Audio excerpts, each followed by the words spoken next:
হতে পারে, কিন্তু মা বাবার বোধ দোয়া কখনো মিস হয় না, কখনো মিস হয় না।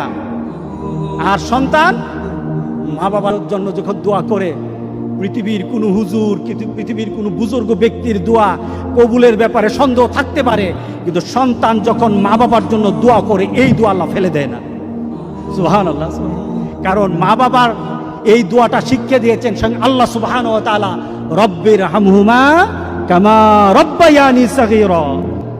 আপনি কবরে থাকবেন, আপনি প্রত্যেক নামাজে আপনার সন্তান দোয়া করবে আপনার জন্য, রব্বির হামহুমা কামা রব্বায়ানি সাগীরা। পড়েন, মা বাবার জন্য দোয়া করেন প্রতি নামাজে বলেন মা বাবার জন্য, রব্বির হামহুমা কামা রব্বায়ানি সাগীরা। আপনি দোয়া করেন, দেখবেন আপনার দোয়ার কারণে আপনার সন্তান আপনার জন্য দোয়া করছে। আপনাকে আল্লাহ যেন এমন সুযোগ করে দেয়, এমন কুলাঙ্গার সন্তান যেন আমাদের সন্তানগুলো আল্লাহ না বানায়। সবাই বলেন আল্লাহুম্মা আমিন।